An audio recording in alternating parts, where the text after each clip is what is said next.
Hello, everybody, and we're back for the first time in a while with a character tier list. We're going to be taking a look at Code Geass today. I've been wanting to maybe start doing these for some of the bigger series. I kind of was thinking maybe one for ReZero, maybe one for Naruto, just any show or extended universe that has a lot of characters, either main characters in different works or just a large ensemble cast, but where most of the characters are at least somewhat memorable. Also, I just find doing full profiles are very time consuming, and I'm not sure what it is. I just find it hard to sit down and start recording one. So something like this, even if it's a smaller cast, might be a good idea because it like gives me more of a format to go through people. And you can also talk more about the show in general and how the different characters relate to each other. So I decided to do this for Code Geass because there is a massive ensemble cast in this show. I mean, it's two 25, 26 episode seasons, and there's a lot of side trips, a lot of digressions, and a lot of people who get at least some time in the spotlight, even if I think they kind of go a bit far with the ensemble cast. Now, I finished rewatching this show just a week or two ago. It's been, I think, the third or fourth time I've rewatched it. I think I watched Code Geass for the first time back in 2010, and every time I rewatch it, I have a very different opinion of it. So it's a show that's kind of interesting to rewatch every couple of years, and I think I'm in a good position to make this now. One of the problems with Code Geass is just so much stuff is thrown at you, and there's all these like little character things that go on that could be very easy, like blink if you miss it. Sometimes there's something being said on a news broadcast in the background. Sometimes there's just something that's symbolic. And every time I watch this show, I notice a lot more things that I missed previously. That being said, let's get into it. So, how we're going to do this is I'd be ranking the characters based on how good I think the character is, how well written they are, what kind of role do they play in the story, are they necessary, are they not necessary, obviously personally why I like if I like them or not, but we're looking for characters that make sense, that belong in the story, that don't feel superfluous, and if possible have a decent character arc. So we're going to be going through S, who are going to be my favorite characters, good characters, so just solid characters. There's probably going to be a lot of secondary or supporting characters in this category because they just don't get enough screen time to really be a dominant presence, but I like them. B is like okay, I can take or leave. C is like they're there, I guess, and I remember them. D is characters I actively dislike and I think are bad and shouldn't be in the show. And then there's literally who, because there's a billion just side characters, and even though I've rewatched this series like 3 times, I don't know how half the people on this list are. So we're going to start off with, ironically, one of the hardest ones, Nina Einstein. I'll just be putting them up here. I'm not necessarily putting her there. Nina's a very difficult character to kind of handle because when we're introduced to her, she's. I just don't really know what her deal is. Is she like schizophrenic? Is she. She's just a very odd character. She feels something like a plot device, like they needed a character to invent nuclear weapons, so they just kind of put her in. Her whole crush on Euphemia just kind of felt like a weird side plot. I don't know. It's probably wasn't. I probably should have moved her somewhere else on the list because honestly, I don't really know what to say about Nina. She's just kind of there because they needed a character who was like a racist Britannian who went through a redemption arc or something like that, and to try to, I guess, kind of serve as a symbol of the consequences of Lelouch's actions. But I'm gonna put her in meh because I really don't know what to make of her, and I don't think she was really necessary to the show. You could have just had someone else come up with nukes. Um, Millie is gonna go in the meh tier because I don't even really get why she's in the show. The official justification, of course, is that the Ashfords were allies of Empress Marianne, and when she got assassinated, they lost their nobility status and were exiled into Japan, and that Lelouch is living there because They're old allies, and she's Lelouch's friend and the head of the Ashford Academy. But really, I'm not the biggest fan of the school part of the show. I just feel like a lot of the cases you have this show that's primarily about like meta political issues, and you have all these random side episodes with like swim team or making giant pizzas or people running around chasing a cat, and it just felt like too much slice of life. And like the question is, if you were to remove Millie, would it really have any impact on the show? And I'm gonna say no. I maintain a lot of the female characters in this show were just put in because they needed to appeal to the sexual tastes of more males, and they needed like a hot blonde sort of mommy President GF. We have Rivals, who also goes into the meh tier. He's I actually might actually put him slightly higher. It is kind of interesting, and I'm gonna put Tamaki because they're basically the same person. They're kind of there to be the everyman, and not the everyman in a positive way like Ogi is, but like just the average kind of loser who somehow gets wound up in like this the fate of nations and empires and really has no business being there. And just the complete obliviousness is interesting, but also just seeing how the level that like Lelouch and Snizel and the other big players in this operate on, how far beyond it the normal people it is. Next we have Lloyd, who's going in the S tier. So I've heard different arguments. Is Lloyd gay? Is one I've heard a lot. Is Lloyd just asexual? I mean, Lloyd is a sociopath. He explicitly states that, at least in the English version. I tend towards thinking he's just asexual, and he's a bit like Hanji from Attack on Titan, where he's a nightmare sexual, kind of like how Hanji is a Titan sexual. But Lloyd is just a character that, whenever he's on screen, you know you're in for a good time. His sense of humor is a bit similar to mine, where he'll just make very dry, like crazy comments to make everybody kind of uncomfortable or do a double take. It is always fun to have a mad scientist, and I don't recall the name, but his English voice actor just does a very good job of doing the like mad scientist British aristocrat. He's just complete lack of moral compunctions, especially contrasted with Cecile, who's very kind of motherly, and Suzaku, who in his own way is very moralistic, is just fun. I'm gonna put Cecile in B. I like her as a character. She just doesn't really get much screen time. Once again, she's in there to fill a waifu quota. She's like the motherly, blue-haired character, but I don't know. She's nice. It would have been in terms of like ships for Suzaku. With Euphemia dead, I kind of ship Suzaku either with Cecile or with Nanali when she gets a bit older. I think in a lot of fanon, that's what they tend to do. Um, but no, Cecile's fine. Ogi is also going to go in the okay tier. Once again, it is kind of interesting to see someone who's a bit more ordinary. He's kind of more of like, these two guys are kind of like gamma males.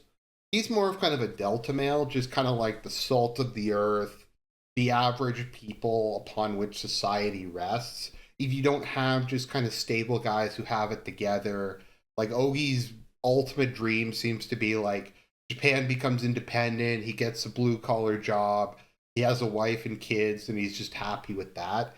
And those are kind of the people who make up the world. And it is one of, I think, like the best scene with him is when Detard says to him, we need more than just these like grand idealists like Zero.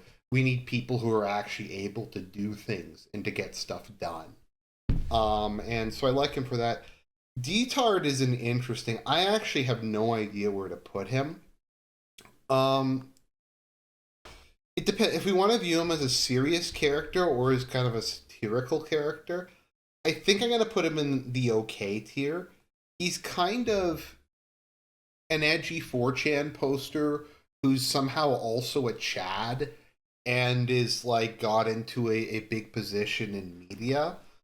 I don't entirely get what his deal is.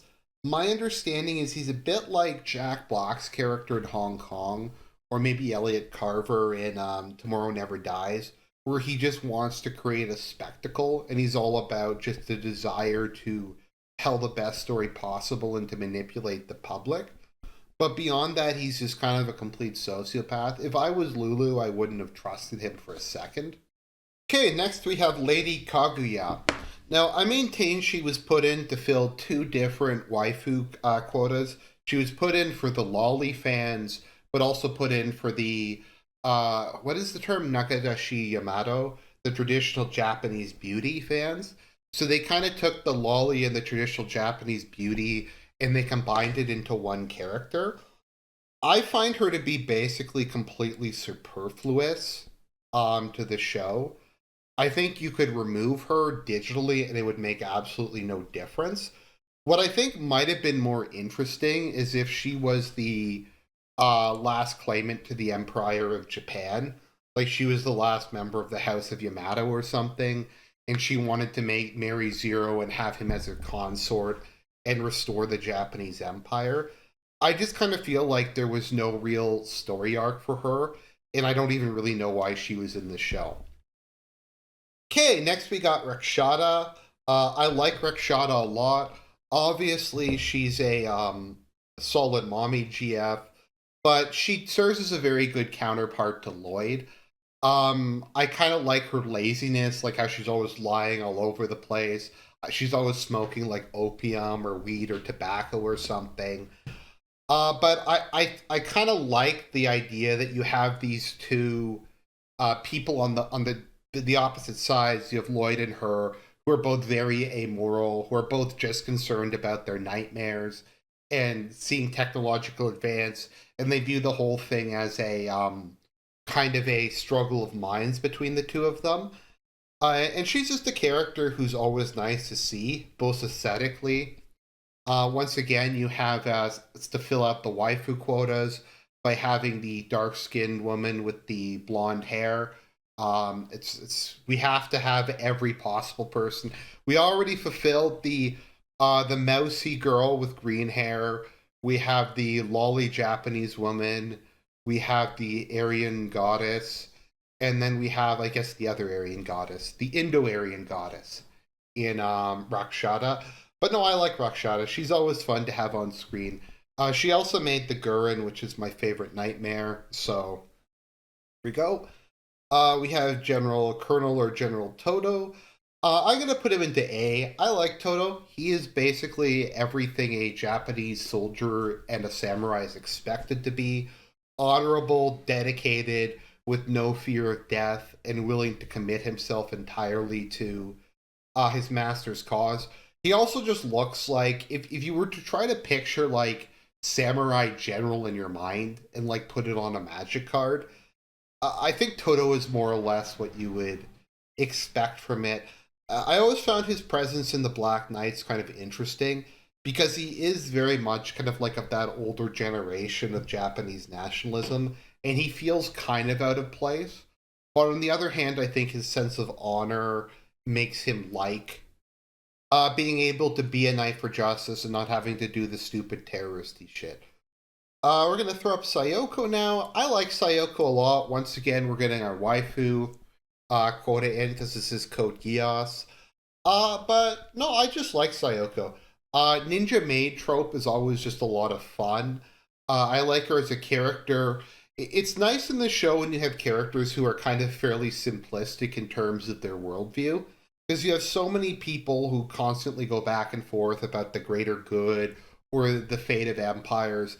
And at a personal level, Sayoko is just loyal to Nunnally and Lelouch and believes in them. And there isn't really any Gisler ops that she gets involved in or any kind of nonsense. She's just kind of a cool maid bodyguard character, and she's in there to check off the maid the maid ninja waifu quota. So that's good. Next, we have C2. Now, my personal belief, and I know it's weird considering we have a character named Cecile, I've always thought C2 stands for Cecilia. just because she's French, and also Lelouch changes his name apparently in the new movie to L2.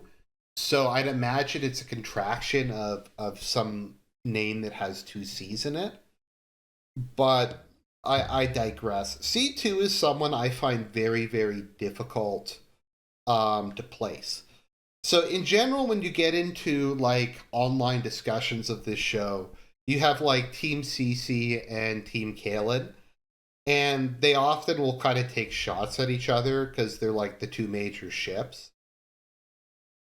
I admit that there's characters in this show who I just don't really get, who I find their like personalities and behavior kind of just difficult to understand.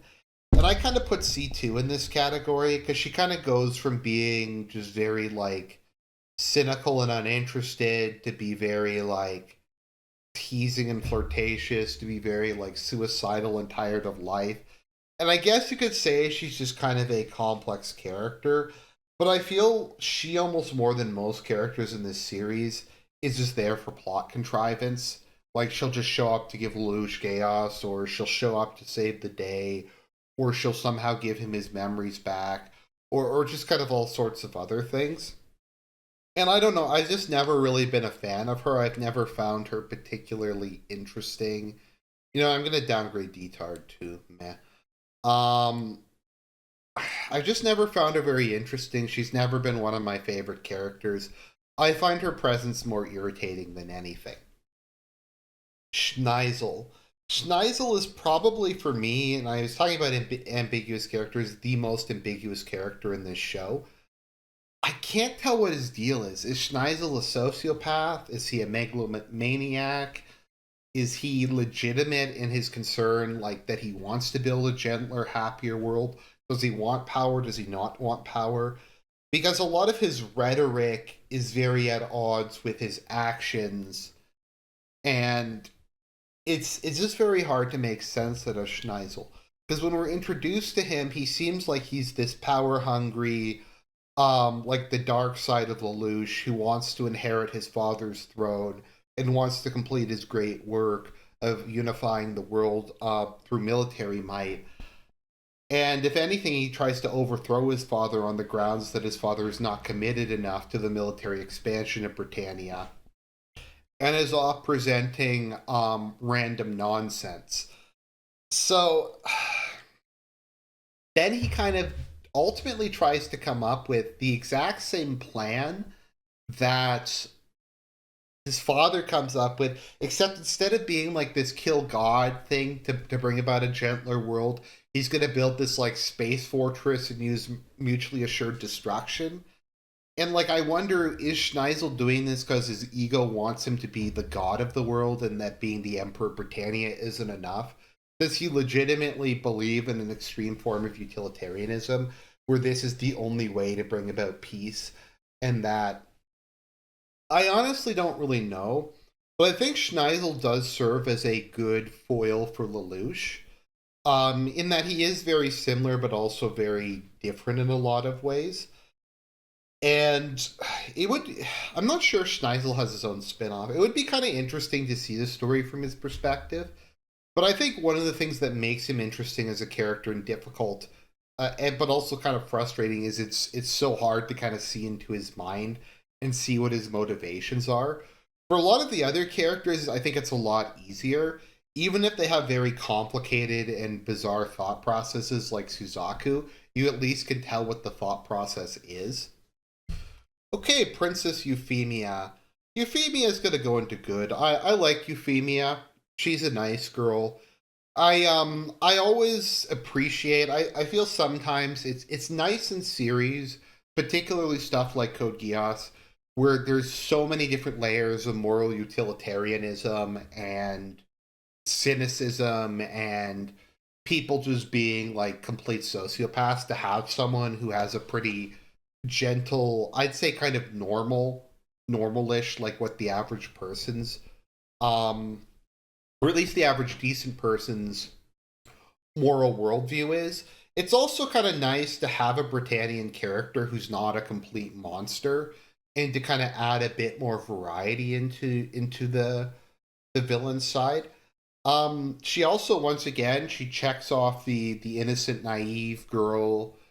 We have a more adultish, a pink haired girl with a more adult female body for that waifu checkmark, like how we have the lolly pink haired girl. We just have to keep checking off these waifu fetishes as we're going through Code Geass. But yeah, overall, I like Euphemia.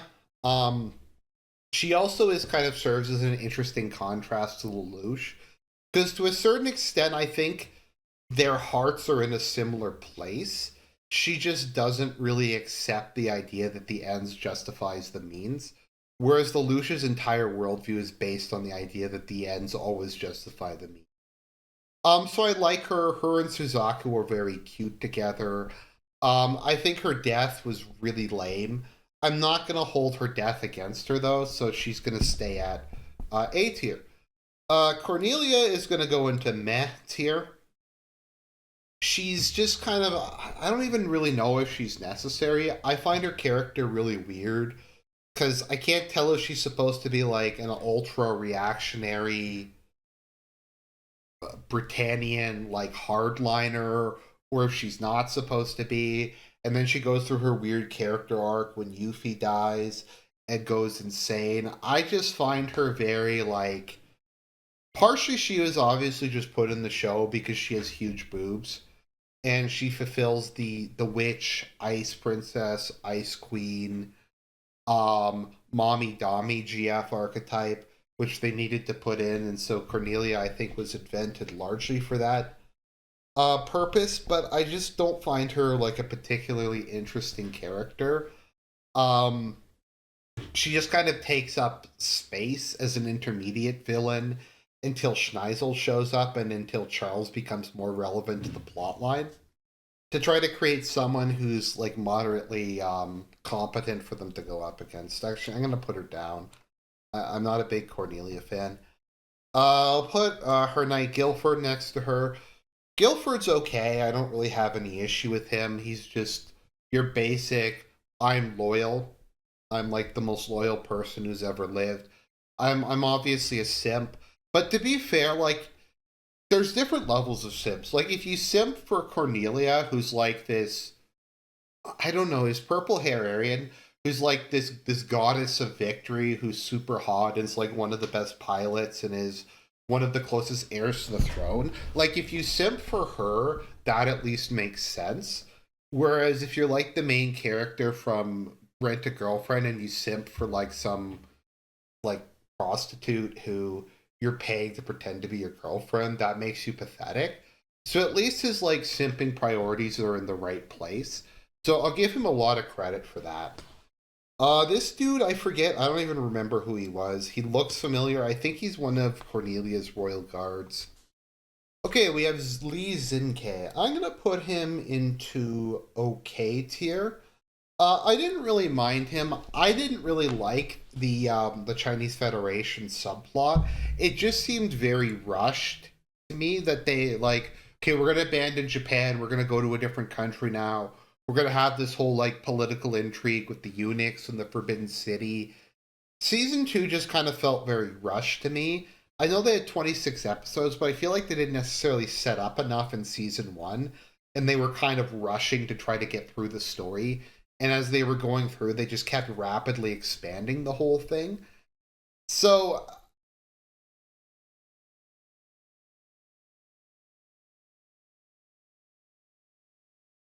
it's kind of like Chinese Toto. He's extremely similar to Toto in that he is kind of the epitome of loyalty to the emperor, of Chinese duty, of kind of Confucian morality, the sort of the person that Chinese soldiers and Chinese men aspire to be. I think his relationship with the Empress is pretty cute, and maybe when she turns like 18, they can get married or something. But I don't mind him. He's okay. Empress is also like okay, I guess. She receives very little development. Um, I like her more than Kaguya because like she actually kind of serves a purpose for being in the story, considering the Chinese Federation is one of the great powers. But like I said, I just felt that whole arc was completely. You know what? No, I'm gonna downgrade. She could be at the top of meh. I don't dislike her as a character, but I just don't think that plot line really went anywhere. So she's gonna be put down to there. Um, okay, I don't dislike her, but she's just kind of there. Mao is gonna go in UGG tier because while it was interesting to kind of give an example of the dark side of Geass, like how it can grow out of control, it kind of, I think, foreshadowed what happened. I think that was before what happened with Yuffie, and it was kind of foreshadowing that. So I'm kind of okay with that aspect of it. That was fine. My issue is kind of like a side trip in a show that has too many side trips to begin with. Like we have so many like beach episodes or like pizza episodes or student council episodes or just other random nonsense.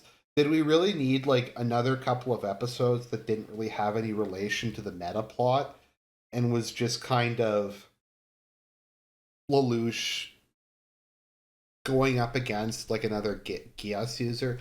I don't really like Mao.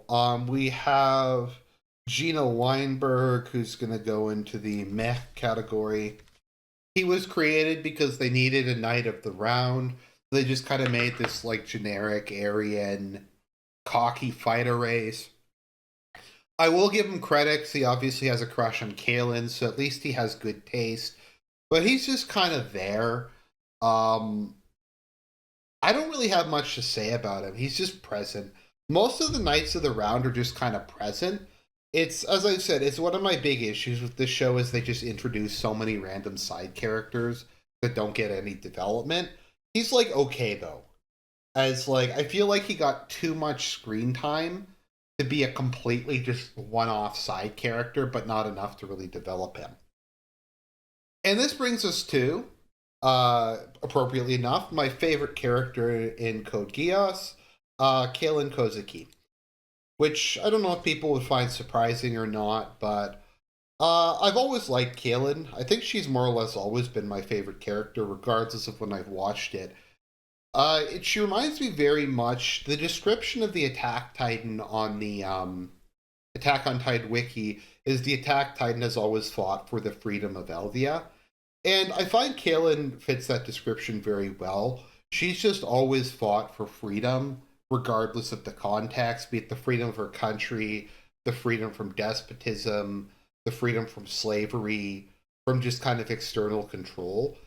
And I appreciate that. Like I said, it's nice in Code Geass when you have characters who have relatively normalish or less complicated moral worldviews. So I think a lot of them just get so wrapped up in their like G-slur ops and all the other stuff that they're trying to run that they just kind of lose focus. I like that a lot about Kaylin, that she is just someone who believes in freedom. And ultimately, she seems more concerned for the lives of the average person. It's nice to have a counterpoint once again to people like Lelouch or Dietard or Schneisel, someone who just has a fairly normal sense of ethics. I also like that Kaylin is kind of like in the middle of the pack. Like she's definitely a lot smarter than someone like Ogi or Tamaki or something. She's not exactly above her in over her head, but she's not exactly below. Um, but she's certainly below like Lelouch in that sort of thing. So it is kind of nice to have someone who Lelouch can kind of bounce ideas off of. That's someone who's smart enough to understand his plans, but not smart enough to really rival him. Um, I ship her and Lelouch because I think the issue with Lelouch's other love interests is Shirley doesn't, I think, really understand him. She's in love with him, but I don't think she really understands kind of the darkness within him and the ends that he's willing to go to achieve his goals. And I think C2 just enables all of his nonsense. So I think he needs someone like Kalen who's like not an airhead like Shirley, but isn't going to enable his nonsense to keep him in line, and to be like, no, this is a really bad idea. You can't do this. This is going too far. She also fulfills the redhead waifu list. But no, I just like Kaylin. She's my favorite character. Lelouch is probably is close. It depends when I'm watching it and at what part of the series. Why don't we do Shirley next since I just mentioned her?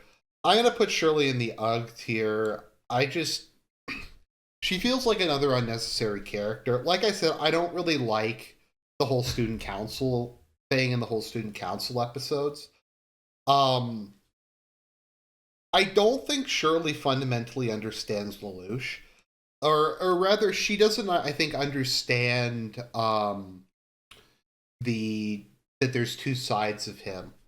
I think you could argue Kalen, I think, has a much better understanding of the two sides of Lelouch, and even CC has a better understanding of the two sides of Lelouch.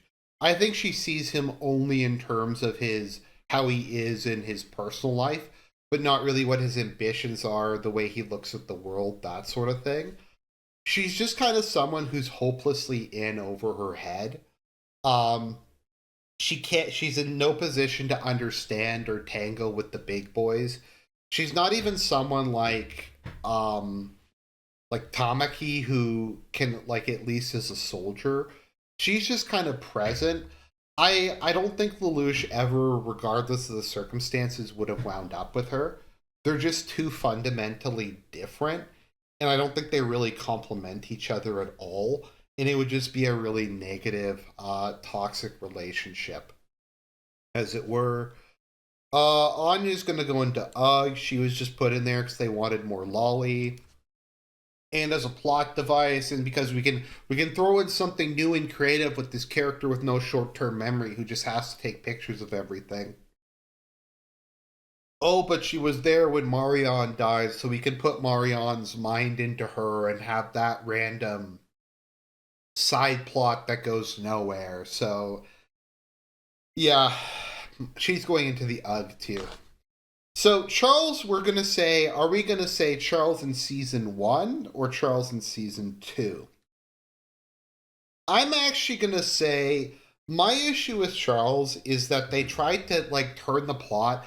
I don't get why he couldn't just be a ruthless despot who wanted to rule the world, who saw it as a test of his capacity, that he was a social Darwinist, that he believed that he was the greatest ruler who had ever lived, and as a way of proving how great he is, that he was going to become the first man to rule the entirety of the earth. I don't really get why we had to add in, like, the Sword of Akasha, the Thought Elevator, the Killing God thing. None of that seemed to be necessary. I didn't think there needed to be a twist. Couldn't he just should have been an evil dictator and an absolute monarch who wanted to govern everything and had a god complex. And I feel like he was more like that in season one, and he was more of a threat. Like, to me, one of the big, like, things where the series kind of started to go downhill when they're like, we're conquering the world to get access to these sites, and, like, why can't he just be conquering the world because of his social Darwinism or the fact that Britannia is a jingoistic imperialist state? No, we have to throw in some random nonsense about something or other. So season one, I probably would put him in okay. If we're gonna average out with season two, he's gonna go in the meh tier. Marion the Flash is gonna go into the UG tier. Once again, she fills in another mommy GF waifu uh, fetish that they needed to put in. But as a character, I just find her very, just kind of there. Because a lot of the series is about Lelouch trying to get revenge for her, and a lot of people build her up as, like, the greatest nightmare pilot of all time, a commoner who became empress, all this other stuff. But in the end, when she finally shows up, she's just kind of this selfish woman with a very bland, uninteresting personality, who just immediately basically gets forgotten and sidelined. I think she fulfills kind of a similar role to Nunnally, but I think Nunnally does the role way, way better than her, because Nunnally is actually likable. She's a very sweet girl. she is the kind of girl who you just kind of want to protect and make a better world for. Whereas Lulu is trying to like revenge his mother, and then they're like, she was really selfish. I don't even really get. Part of my issue is I don't get what the whole sort of Akasha thing was. And I don't think the creators of the show got it either. Because it gets resolved in like one episode, and then the actual series finale is the Zero Requiem. So, like, the supernatural thing is kind of secondary to begin with. And I don't know if they should have introduced her earlier, if they should have talked a bit more about her actual background, but she's just kind of present. And there to fulfill once again the another mommy GF uh, appearance type. Next, we have Jeremiah Gottwald, who of all the pointless side characters is probably my favorite, largely because in the English version he's voiced by Kristen Freeman. So you have this guy who's like a Giga Chad, who has a very flamboyant masculine personality, who's voiced by one of the hammiest voice actors of all time, who was Alucard of all people. And you just get this character who, whenever he's on screen, just chews the scenery and just goes on these speeches about loyalty and chivalry and like how Britannia is the best. And he leads like this racist far right group within the Britannian military. So I guess he leads like the Britannian equivalent of the Azov battalion. His decision to defect and side with Lelouch really doesn't make a lot of sense. It's like, I'm going to side with you because I failed to protect your mother. And even after Lelouch like kills his mother for a second time, I guess Jeremiah didn't know about that, but he still continues to support him. And he continues to support Lelouch even after like Nunnally switches sides. And it just seemed really weird to bring him back. I don't know what the design process is, but I kind of feel like they brought him back because people loved his camp values so much that they're like, you know what, just bring him back as a fucking cyborg and give him this giant octopus nightmare. But he was just always a lot of fun to have on screen, and he always kind of brought a smile to my lips whenever Jeremiah showed up. I don't remember his name. It's General something or other. It's not particularly important. He was okay. He was just kind of a generic Britannian military man. So he's just gonna go there. We have this bitch who, once again, filling kind of the dommy mommy librarian role model. They needed to have that fetish in two, and she's just basically there to nag Nunnally and be like, look, Nunnally, we're an evil empire. You can't be nice to people. We're just supposed to be cartoonishly evil. I'm going to actively undermine your authority. Okay, Lelouch v. Britannia, or Lelouch Lamperouge, the main character of Code Geass. Really good. He mostly carries the show by himself, which is interesting because you can listen to me like complain about aspects of the show for hours, like the random fan service, the subplots that don't go anywhere, the supernatural elements that don't really make a lot of sense. But ultimately, he really drives the show because he's just such a charismatic character who's able to just choose scenery, especially given his voice actor.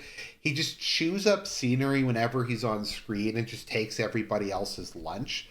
Just completely mogs everyone. And the thing that I ultimately find the most interesting about Lelouch is at his core, he is a moral individual and he is a person who is not selfish. I think whatever you want to say about the Zero Requiem, the part of it that I liked is that it proved that Lelouch did do everything because he was trying to do good in the world, even if it didn't really wind up that way. He didn't do it for like petty personal reasons. He didn't do it out of greed.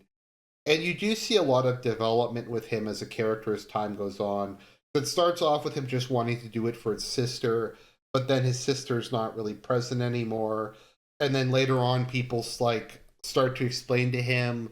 I find it interesting in the one scene where Shirley's just like, you know, Lelouch, love matters and love is very powerful. And he's just like, I never thought of that before. And I do think within him there is a very strong moral core. It's just he is the embodiment of the ends justify the means. He's just an ends justify the means character who I think is fundamentally is trying to do good with his means. Whereas I don't know how you want to frame like Charles or some of the other characters in this series who have an ends justify a means mentality. Once again, with Schneisel, I can't tell if Schneisel is like wants to be a god figure, and so his attempts at benevolence are trying to elevate himself beyond a mere mortal, beyond a mere politician, beyond a mere monarch. But there's that aspect to Lelouch. He is legitimately able to care for other individuals. He does love his sister. Not only is one of the better morality pets I've seen, I do like her quite a bit. I do like Lelouch's relationship with her, but I do think like he does genuinely care about Colin. He's willing to go to his death and destroy his reputation to save her, because he does legitimately view her as a friend. I do think he does legitimately, in his own way, care about Suzaku, care about Euphemia, care about Sayoko. But I think he's a very well written character. I think if a character you can say at the end of a series has changed a lot, but at the same time not changed at all, then that shows that they've done a good job of developing them, but they haven't changed the core of who the person is. So I do think Lelouch does carry the show, and he does deserve the popularity that he gets. And he is the highlight. And if it wasn't for him, the rest of this show would just kind of collapse. His just ability to do things brings the wackiness and the other elements of the show that might not work together. I have no idea who that guy is. General Dalton, that's his name. Chibiya, I think her name is. Chibisa? I forget her name. She's one of the four holy swords. Um, she's the short-haired, busty, somewhat masculine, but also secretly feminine woman who's in love with Toto. So she's there to check off another waifu box. She's okay. It's just kind of a pointless subplot. I don't know who that guy is. I forget who that guy is. There's another one of the four holy swords. I don't really remember anything specific about him. There's this dude who just complains. Let's just go through a bunch of characters I don't know any. I don't recall. I think she was a Black Knight. I don't know who that guy is. He's Schneisel's fuckboy. Nothing else needs to be said. I don't remember who she is.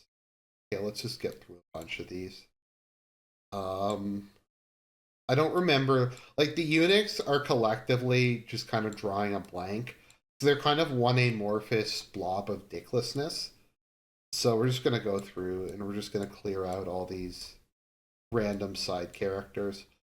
Guinevere, who I think is first princess, is she was to check off another box because she was like a mommy dommy GF.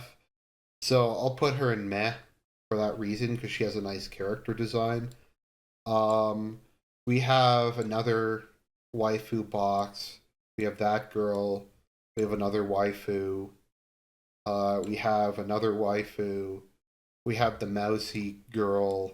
We have another. I don't even know if they're waifus. I'm just trying to clear the board and reinforce my position that the show just has a lot of them. So various royal guard. That was, I think, the general who basically sunk one of the operations. There's that asshole who Lelouch played chess against. I don't even remember his name. I think he was the interim governor of Japan before Nunnally became it. I don't remember, or was he the interim governor of Japan? I don't know. I don't remember. There's so many random side characters. I'm just getting rid of everybody. I don't know who he is. I don't know who he is. Um, The leader of the Japanese Liberation Front. I'll put him there. He's not bad. He looks very much like a samurai. I don't know who that dude is. We have the head of the Kyoto group. I think I'll put him in meh. He did have the one cool scene where he met Lelouch, and that it was kind of cool that someone recognized Lelouch from the time before. I thought it was cool the way he said, "Are you taking the path of blood?" And then he told the Black Knights to trust him, and it kind of gave Lelouch an out in terms of a reason to hide his identity. I do find it interesting that he double crossed the Black Knights during the uh, Special Administrative Zone of Japan incident and was going to try to take a position there.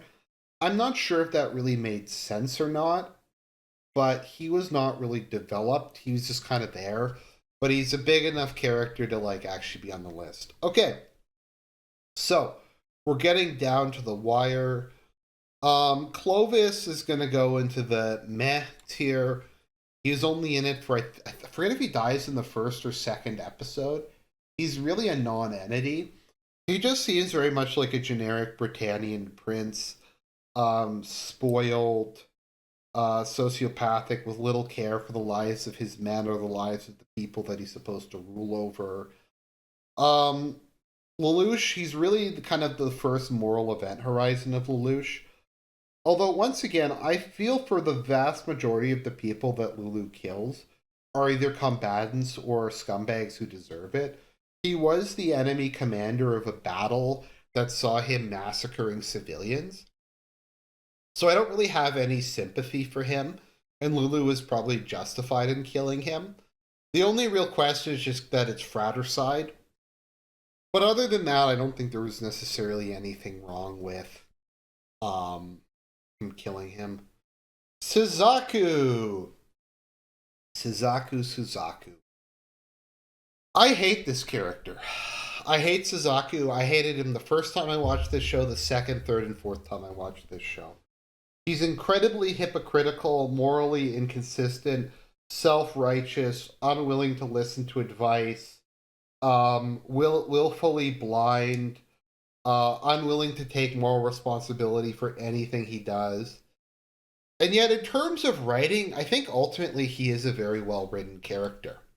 And I'm going to put him in A tier because even though I dislike him, I do think if you start to try to unravel the long list of like bizarre decisions he makes, it does actually kind of make sense and it does kind of have an internal consistency to it. And he is someone who's very much just kind of in over his head. And he is in a scenario where it's extremely difficult to know what the right thing is to do.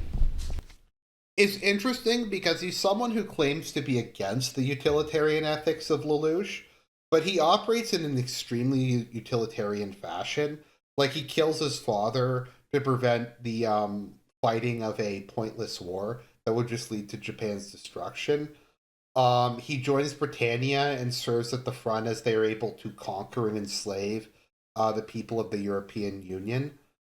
And all of that stuff, all the people he massacred for Britannia was done in the hopes that he would be able to gain Japan as his fief and would therefore be able to free the Japanese people in that fashion, which was an extreme utilitarian calculation. Some of his like moral event horizon was because of Yuffie. The whole Yuffie thing I just thought was very poorly handled. Um, and I think it probably could have been done better or more interestingly. I actually would have preferred it if Lelouch had have just gone full edgelord and directly Geassed her. It being an accident, I think, was put in there as a way of having a permanent, unreconcilable gap between Lulu and Suzaku, while at the same time leaving Lelouch at least somewhat morally neutral or morally complicated. Because if he had deliberately ordered Yuffie to just massacre people, then that would have crossed the moral event horizon and he would have become a full on villain. So I think it was kind of cheating and bad writing, but I do think he is an interesting contrast to Lelouch. I don't think the show very clearly says one of them is right and one of them is wrong. I think the show says both of them have their issues, but it does. I like that it frequently calls Suzaku out on his bullshit.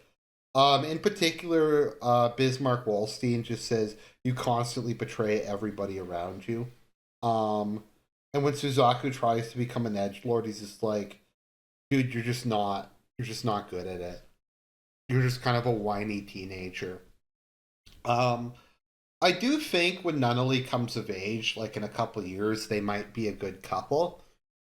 That was, I think, initially what Lelouch wanted, was for Suzaku to be Nunnally's knight and maybe eventually be her husband.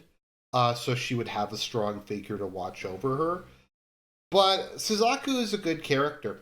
I dislike him. I think he's a massive like traitor and a piece of shit, but he is a good character. Prince Odysseus, I'm gonna put him in the okay tier. I kind of wish we'd seen more of him. I don't know how the succession system in Britannia works. Like if the oldest son inherits, or if it's like Turkish succession where whoever is able to reach Pendragon and declare themselves emperor first wins, and then they kill their rivals, or if the king, or if Charles names his successor. Assuming it's agnatic, he would have become the next emperor. I think in one of like the side novels or something, it says that in an ideal world, he would have been a good king. Because he seems like a person who's not particularly bright, but is a like an okay guy. Like who's not cruel, who's not like a sociopath. He does look like a Chad. I think there's that famous meme from Code Geass where he's manly useless. But yeah, he's okay. It would have been interesting to see more of him.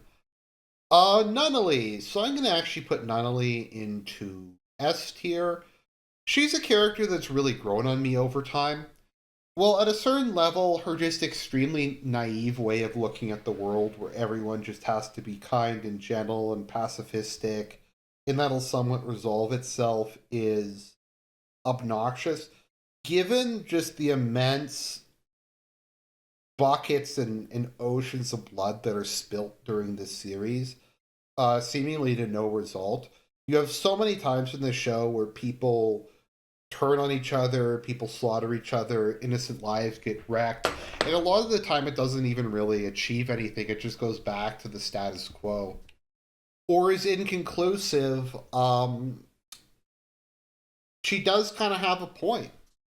A lot of what Lelouch does and Suzaku does and all these characters do doesn't achieve any of the things that they set out to do. It just results in the deaths of hundreds of millions of people for very abstract notions. So I do appreciate that about her. I do think she brings some much needed wholesomeness to the show. Her relationship with Lelouch does a lot to humanize him. She reminds me a lot of Nanako, actually. That's who I was thinking of. She's very similar to Nanako from Persona 4, where her presence is kind of there to be a mediating thing and kind of a calming thing, and to make it less intense at certain parts. Okay, then we're down to the final few. We have Bismarck Wallstein, who's going to go in the UG tier because he's the Knight of One. He has the Geass that can see the future. He's the ultimate knight, and he just gets curb stomped by Suzaku in like 5 seconds, and it's a complete waste of time and money. And I don't even know why he's in this show. Like, if you were going to build up like the Knight of One as being this like Giga Chad, he should have been able to do better. Instead, he's just kind of lame and a massive loser. And it's just, I don't even know why he's in this show.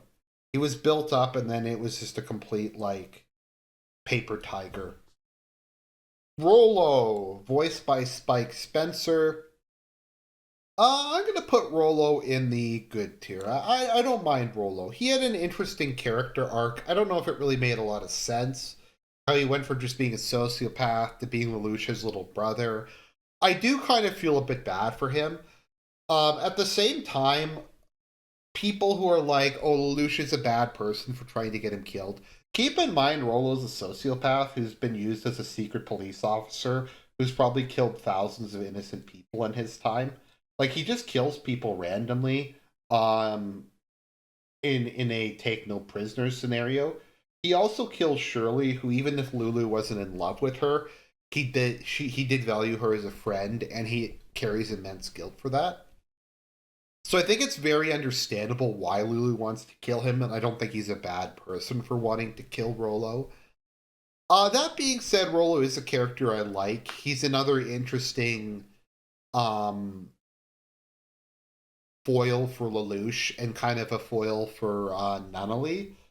And I did enjoy him. He didn't feel like a complete side character, although the whole Lelouch losing his memory plot was kind of weird. Valletta. I have no idea where to put Valletta. I guess I'll put her in meh tier. Once again, she's there to fulfill a certain fetish. The athletic, brown-haired girl. She's kind of the counterpart to Rakshata in terms of having another Indian waifu. I don't really get her deal either. She starts off as obviously a member of the purist faction. One of the problems with her entire existence is it invalidates Britannia as being a racist power. Like, it would have made more sense if Britannia was just like a white nationalist or Anglo supremacist country. But the fact that she's nobility and she's a member of a group who believes only true blooded Britannians should be able to serve in the military is really weird because she's very clearly not ethnically British. Maybe she's like partially like on her paternal side, and that's what they mean by it. But it just makes it really weird, and it turns Britannia into this like base civic nationalist state. And I don't think it was very well thought out. But she just kind of goes back and forth from being like fanatically pro Britannia, and then Ogie's Delta Male Chadness wins her over, and then she's a gym teacher for some reason. I just find her very meh. I don't think she's a character that was necessary really at all for the show to function. She's a lot like Cornelia. She's just kind of there because they needed to fill a waifu slot. And last but not least, we have V2, who is one of the worst characters in this show. I don't know what his motivations are. His background is very murky. Apparently, he was Charles's older brother, but he didn't become emperor for some reason. And they made a contract to kill God somehow. I don't even know how the fuck that would have worked. But I don't have too much to say about V2 other than the fact that he sucks. And he just kind of vanishes. The whole meta plot involving like the supernatural shit just kind of they forget about it like 2/3 of the way through season 3 and it's never season 2 and it's never mentioned again. And he's the instigator of that shitty meta plot. He's also the person who shows up and immediately tells Suzaku that Lelouch was behind Yuffie slaughtering the people, which is to me kind of a plot device. And I think it would have been interesting if for a while Suzaku had tried to struggle with the inability of reconciling his picture of Yuffie with her actions. But they decided to not go that way and just have him show up because